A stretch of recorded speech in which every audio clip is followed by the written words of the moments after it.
What's going on, everyone? This is Sheets, and we're going to be doing an early look at the MLB slate for this evening, for this Friday. Very well, well endowed slate. Quite a few options on this Friday evening. And what we're going to do is we're going to do the same thing that we did last time. I did this by myself, which seemed to have worked out really, really well. Well, for me at least.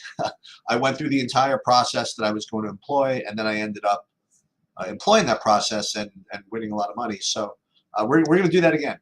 Bobby's going to be here a little bit later today to go through the live look as we get closer to the game starting. But I do think it's important to go through a process even at noon, because not all of DFS, but most of DFS really comes down to developing and perfecting a process. Okay. So let me just do one thing administratively, and then we will just get going. And let's see something. By the way, nice job by the NBA getting that Game 7, which everybody wanted. Well, everybody except for the OKC Thunder, I guess. But even the OKC Thunder, I mean, you get another home game, you can be very cynical and say they're better off not having won in Game 6. I guess that's pretty ignorant to say. Okay, let's just get started. What we're going to do is we are going to share my screen. We're going to share my projections, and then we're going to go through exactly the way I will go through the slate at this hour, and we'll do some initial builds and see what we got. Okay. So what we are looking at here is something that is available on the website for subscribers. And the few times that I do these previews on my own, I will show them. But normally you need to be a paid subscriber to get this stuff. These are actually my take on the projections. And this is what I use to input into SaberSim to have my lineups built. There are several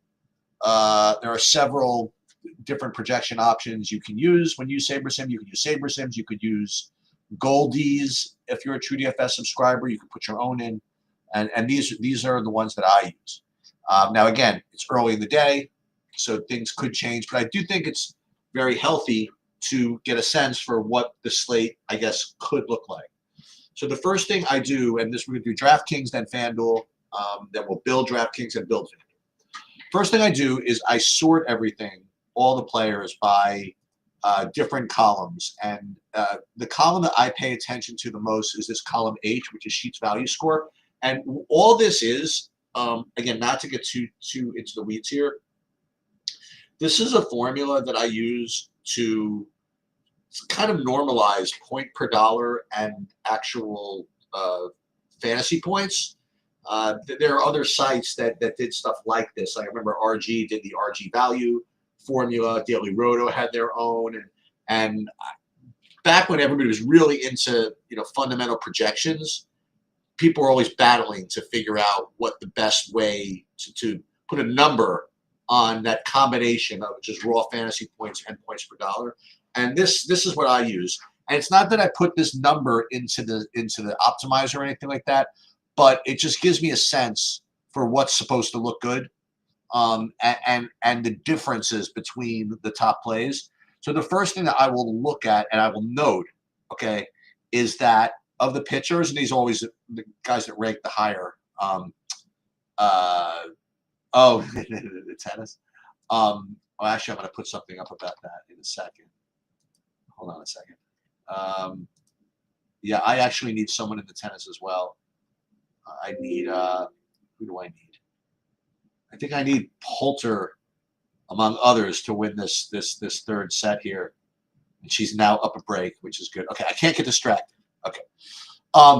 So what you'll see here is that according to Sheets Value Score, there's very little difference between all these guys. Okay. I mean, 7 points between the first and 10th pitcher is nothing. And not only that, but even between the top fives, you're within like 1 or 2 points. And ownership wise, likewise, it's very, very spread out. So there's a lot of ways that you can go on this slate, a lot of different combinations. And again, that's the way I like to look at this stuff. And you'll see, Max Fried, Tanner Beebe, Hunter Brown, Zach Wheeler, Nick Pivetta. I really don't have much of an opinion on all of them. I think that they all look very ownership adjusted, very, very similar, right? Because even the guy that rates the lowest, like Baz, you're getting an ownership discount on him. I mean, if anything, I guess Tanner Beebe would be the one that I would like the most because his projected ownership is lower than most of these guys, and he's rates up here number 2. But we're really, really splitting hairs here among all of these. So don't let anybody tell you that there's a pitching pair that is just that far ahead of everybody else. I think that there's a lot of different ways that you can go here. That's the first thing I'm going to look at is the way that will break down. Now, the next thing I'll look at, that's FanDuel pitchers. We'll get back to that. Are the stacks. I never look at individual players. I just look at it in terms of stacks. And there are 3 different ways that I rank them here. One, so it's like 3 columns. It's kind of hard to follow unless you've been here before. On the left here, column B is raw stack, and all that is, okay, just to get into it, is that takes the top 5 projected fantasy points of each player, and it's the top 5 of each team, and puts them in one stack and ranks them. So basically, if you added up the fantasy points of all 5 of these guys, it equals 56. And so that we rank them this way. So you'll see that Arizona, when you're just rating based on raw points, is way ahead of everybody else. Now, again, you can't get something for nothing, and you'll see that their ownership of these 5 guys rates to be really high also. In the middle, you'll look at value stack. And all that is, it really is just points per dollar. So it takes the points per dollar of all, the top 5 point per dollars of each of these guys, and get you your top 5, and it rates them by team. So it's got the White Sox as the number 1 stack as far as value goes, followed by Washington, San Diego, Colorado. So it's pretty close. And then this modified stack over here, what this will do is this actually takes the top 5 sheets value scores of each of the players and puts them all together. And here, once again, you'll get Arizona as the top stack, and by quite a bit, okay? I'm presuming, without even looking, that they're playing in Colorado, but we'll see when we look at that. And you'll see as well that their ownership is really high. And then you see a little drop down to Colorado, and then the Yankees, and then some other options. So what this slate is probably going to look like is Arizona is going to look like the obvious, Bolter gave up a break, is that Arizona is going to look like the best stack by a lot. And then if you want to get different, you got to get different sort of at the pitching.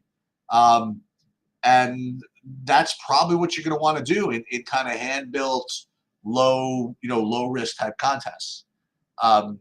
Obviously, when you're playing high risk, you have to be a little funky. So the first thing I would look at is which of these stacks are kind of close that rate to be kind of low owned.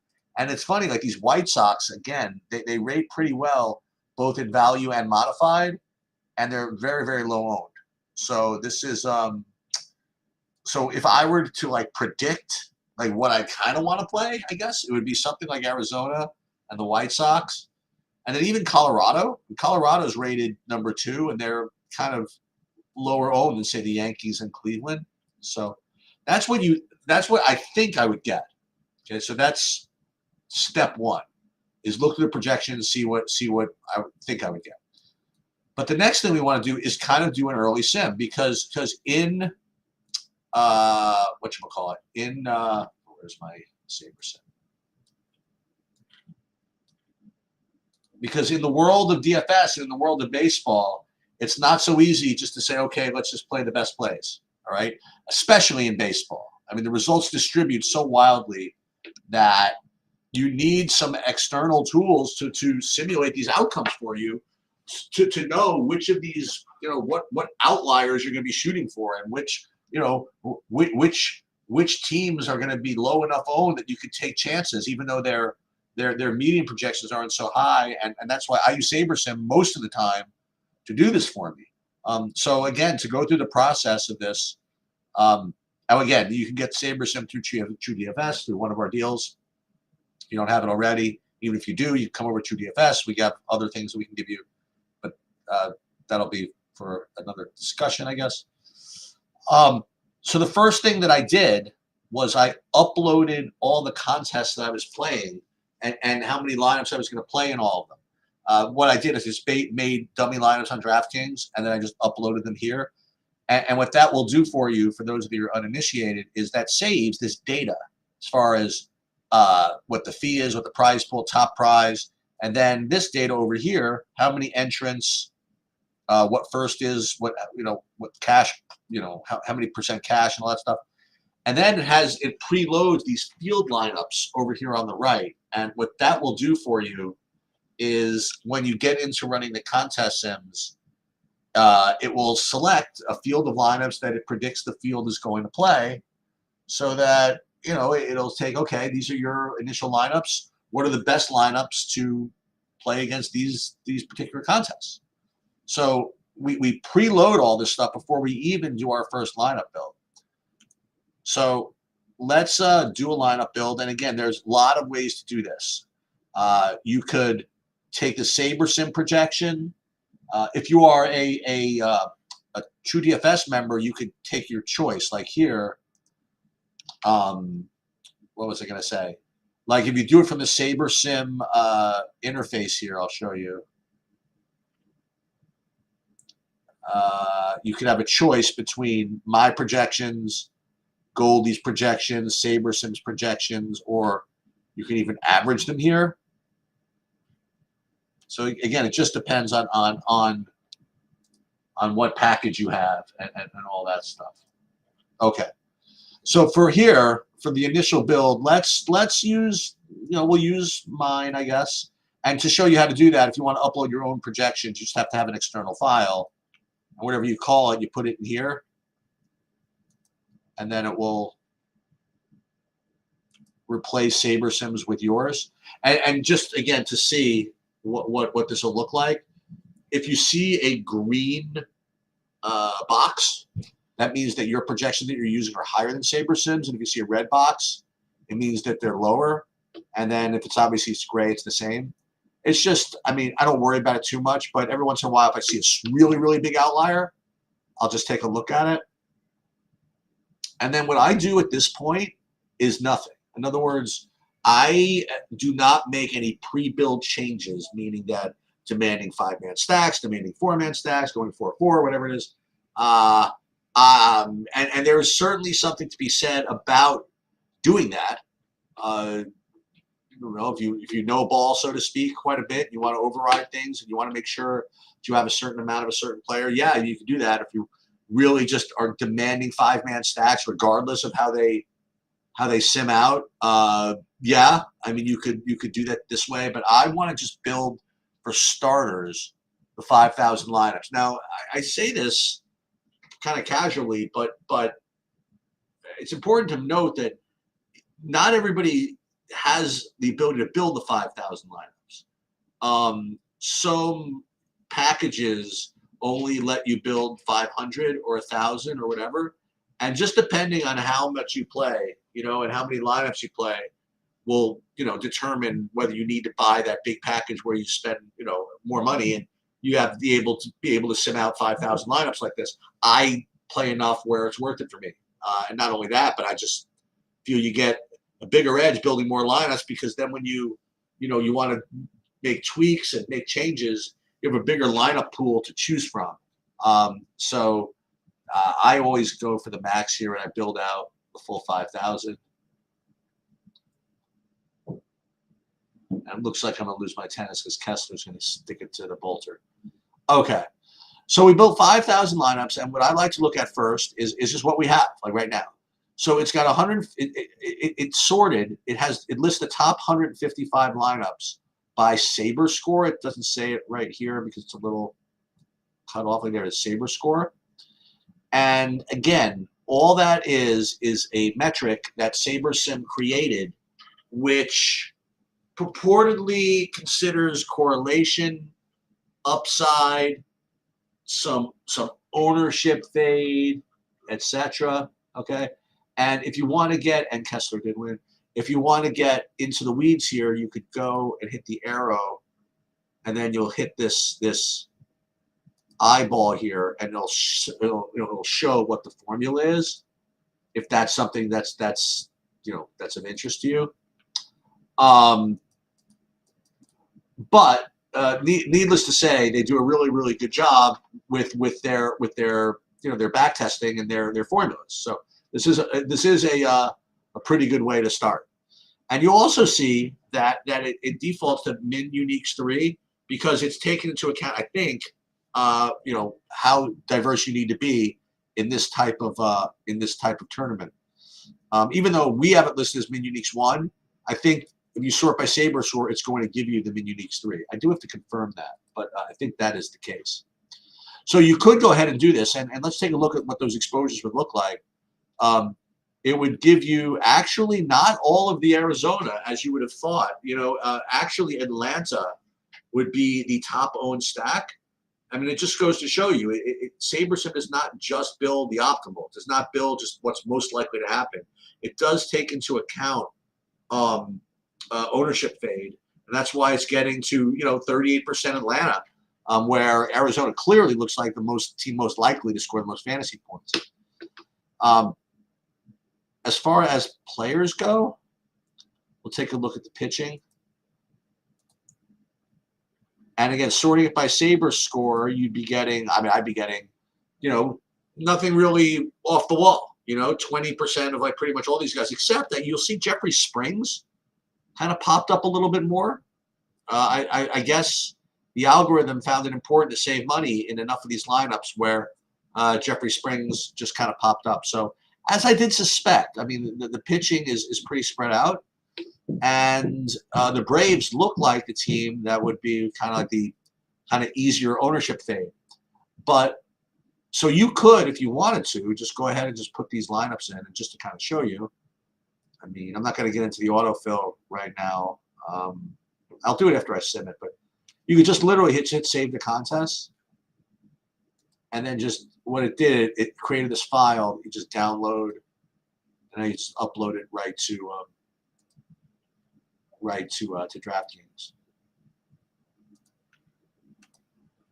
and then you're just kind of off to the races. But what I do again is I always use the contest sims, and remember all those fields that we saved in this contest tab. What we want to do is we want to click this run contest sim number button, and now what it's going to do is it's going to now take those 5,000 lineups and just run them against that field of lineups that SaberSim believes is going to be playing in each of these contests that you're in. And this is the new frontier. It's the current frontier where SaberSim and others are battling to see who could create the best combination of lineups and contest fields, and then figure out the best way to quantify, how to pit one against the other. So when we run our contest sims right now, I can promise you it's not going to look the same as our Saber scores, our Saber score builds. And there you go. So you have 31% Milwaukee actually, as far as stacks go, and then 27% Atlanta and 14% Dodgers. So it's important to know what we're looking at here, right? So what these lineups are now rated by is it's taking the lineups and tailoring them to the particular contest that you're playing, both with respect to how different you have to be, because it's like maybe like 10,000 people in one of these, where in a smaller buy-in or a smaller amount of entries, you don't have to be quite as different. And then also take into account what the field is going to play. And this is really the newer kind of frontier. So do you weigh one over the other? No. I mean, yeah. I mean, I prefer running the contest sims. And remember, it's a combination of the two, Carmen, because You're using the projections to run the initial 5,000 lineups. It's just a question, really, of how you're ranking them. Are you ranking them by just Saber score, or are you ranking them by how they actually sim against the other contests? And I feel as though, even though it's a flawed system right now, I think that running them against the contest fields is definitely an improvement. So that's what I would end up doing. So I would just, and let's just go back to pictures for a second. Let me just see what that would look like. And you get a little bit more concentrated here, a little more Max Fried, Tanner BB, whatever. So we can just go ahead and just fire these.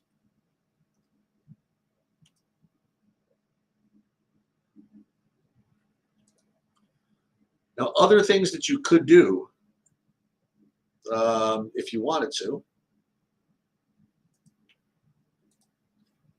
is you could get yourself a little more diversification here. So right here it says you have min uniques of 1, which means the only requirement in these lineups is that there's one different player, one after the other. And if you wanted to get more diverse, you could tell the system to make sure your lineups are not as much like each other as just one different guy. You want to make sure that maybe there are 2 guys different in each lineup, or 3 or 4. And it used to be that this was a really critical thing to do, but SaberSim has done a lot of work with making sure that your portfolios are more diverse than they were anyway. So you don't really have to do this. But just to show you what that would look like, I'll go from min uniques 1 to min uniques 2 to min uniques 3. And what I want you to look at here is this average projection score and see when, if at all, that goes down. I mean, there, not at all. Still 97. Let's make sure the minimum ROI doesn't go to 0. And this is not surprising that it's the same. And now it drops a little bit. And then, I mean, it's still letting you play a lot of min uniques here without it affecting your overall portfolio. Okay, so here you saw a drop. The minimum ROI went from 70-something to 40-something. So that's probably a good place to stop. So you probably only want to play maybe 5 min uniques or something like that. But before you kind of live with that, you also want to just make sure that didn't affect your stack exposure too much. Like, so right here, I'm getting mostly 5-2s and 5-3s, but there are maybe more kind of bow wow stacks that I would like. But I don't know. This looks reasonable. So let's change it. We'll use this min uniques thing setting. And once again, we're just refiring these. Now, by the way, there's also there's a subtle bonus to entering these lineups now, even though we're not going to keep them later. It's just more reps. It's just more reps of running a process, so that when you have to run it under pressure, under time pressure, it doesn't take you more than like a minute to kind of run these. Okay. So let's then do the same thing with FanDuel. Okay. Let's take a look at FanDuel, and we'll take a look at the projections and sort everything again by Sheets value score. And FanDuel is a little bit of more of a demarcation here at the top. Hunter Brown, Fried, and Wheeler stand out a little bit more, but still it's not that big of a deal. So I think it's going to be very similar type of distribution. And then FanDuel stacks, again, same thing. Let's look at raw points first. Arizona, big edge, then a whole bunch, including Yankees, Atlanta, and Dodgers. And then in modified, Arizona once again really stands out, followed by Cleveland. So you'd expect to get a lot of Arizona, but let's just see if the Sims and I shouldn't say the Sims. Let's just see if, when you care about ownership, right, whether you really get as much Arizona as you predict. So again, we'll upload my projections, and again, you can use Saber Sims or whatever. Doesn't matter that much, actually. And we'll just build 5,000 lineups. We're not going to make any changes or anything like that.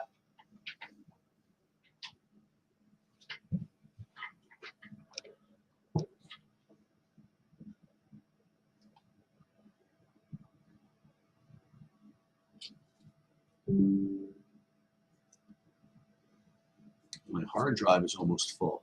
Huh. That is, that's unfortunate.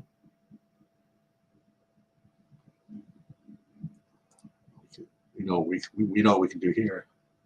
We can just unload my downloads file. My downloads file is huge, I think.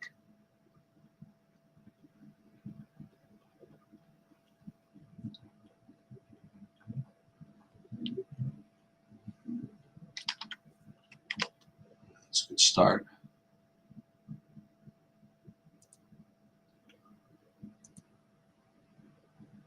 Okay, so same thing. Let's take a look at what we'd be getting when we rate it by Saber score.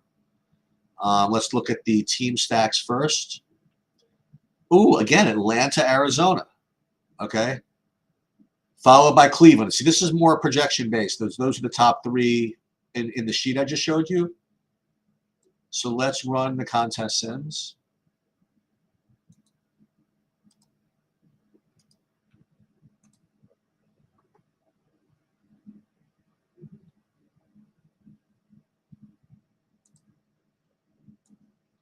Second.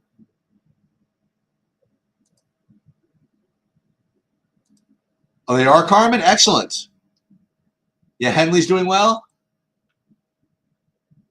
Among others? Yeah. Okay, good. Yeah, Kate Bolter just did not do me very well. Okay, so now when we look at the sim results, now we're getting less Arizona. We're getting actually more Cleveland and Mets and Milwaukee. So we will go ahead and again, well, let's save those. But again, let's do the same thing with the min uniques. Why not? Min uniques 2. Ooh, the minimum ROI suffered here. Let's see. We go to min uniques 3. Nah, still good. How about min uniques 4? This looks pretty strong. Let's just make sure that our stack exposure isn't. Yeah, we're getting too much of this stuff, I think. So let's go back to min uniques 3.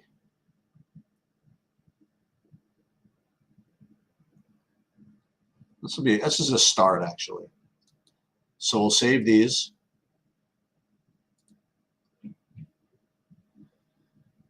And we'll enter these. And we're good. So what does this have to do, obviously, about knowing anything about baseball? Obviously nothing. And yeah, if I do get any substantive takes, I might impose those on into the projections or anything like that. But aside from that, I mean, this is really my process, and it's served me well, and I'm going to obviously continue to try to improve it. So that hopefully gave you a kind of a combination of an early look of what is going to look good today, and also probably more important is how to make use of that information. All right, Bobby's going to be around about 5:30.